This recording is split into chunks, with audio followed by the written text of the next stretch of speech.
Telefoanele Nokia s-au reîntors cu același nume, însă preluate de HMD Global de data aceasta, încercând să păstreze cât mai multe elemente specifice brandului finlandez, de la design și până la partea foto și video, sunet și diverse funcții.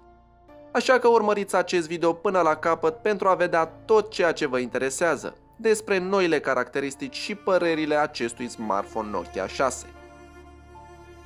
Salutare prieteni și bine ați revenit pe canalul Gadget Talk, site-ul cu cele mai interesante știri din tech, noutăți, gaming și nu numai. Eu sunt Mihai și vreau să vă prezint un unboxing și un review la Nokia 6.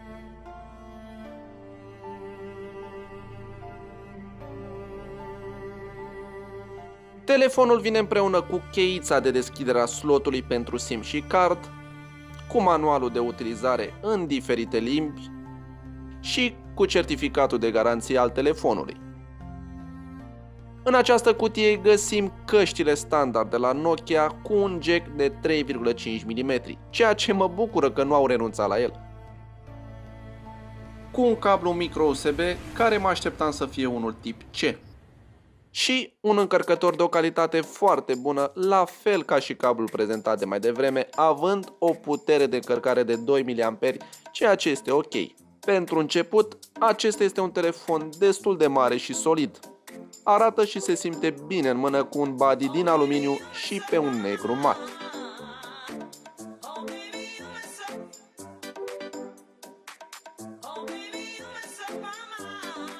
Apreciem greutatea de 169 de grame. Un telefon destul de greu, însă datorită body-ului din aluminiu și a ecranului de 5,5 inch.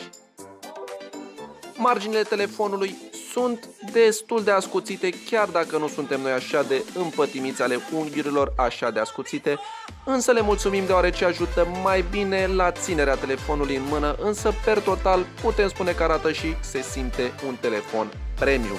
Dar nu este cel mai compact telefon de 5,5 inch pe care l-am văzut.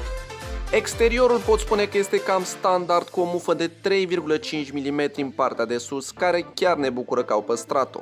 Pe față avem o cameră selfie de 8 megapixeli, care pentru o cameră ca aceasta arată destul de bine poza. Și speakerul telefonului lângă camera selfie, cât și având un amplus chiar la baza telefonului cu un sunet Dolby Atmos, în care se văd diferențele. Lângă el se află portul USB 2.0 și microfonul.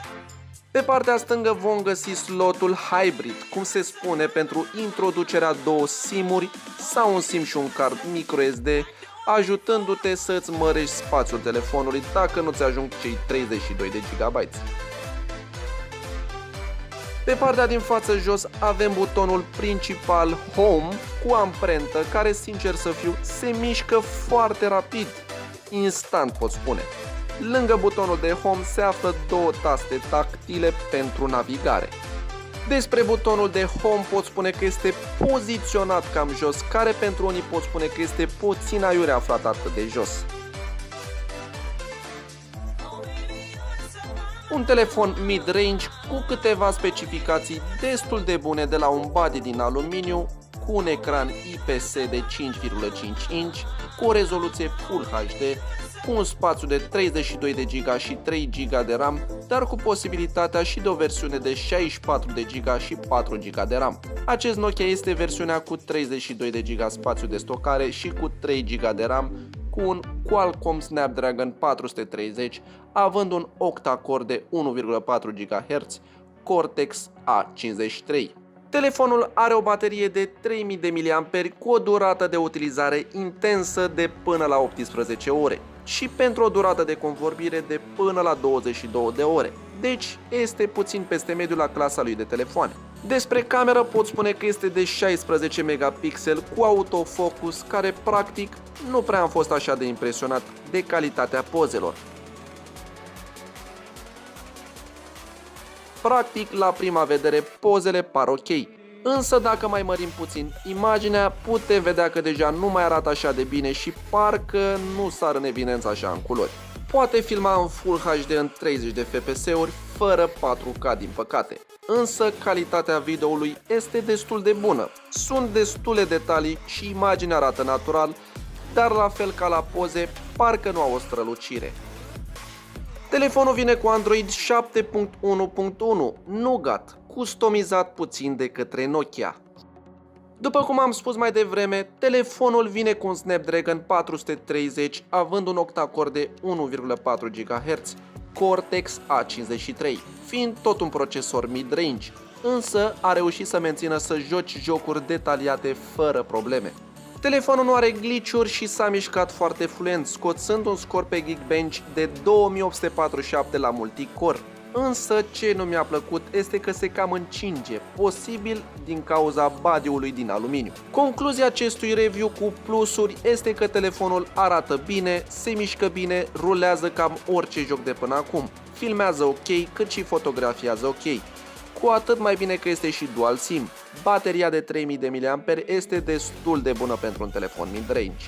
Ca minusuri pot spune că este cam mare, având marginile de sus și jos cam groase. Butoanele de pe margine sunt prea subțiri și prea intrate încât nu le simți și nu le nimerești să le apeși.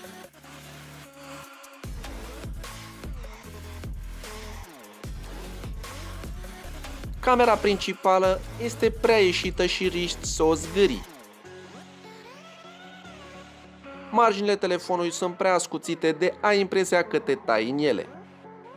Cam atât despre acest episod, nu uitați să dați un like și să vă abonați. Pentru mai multe review-uri, știri, noutăți și multe altele, ne găsiți pe www.gadget-talk.ro. Eu am fost Mihai, gazda dumneavoastră, la revedere!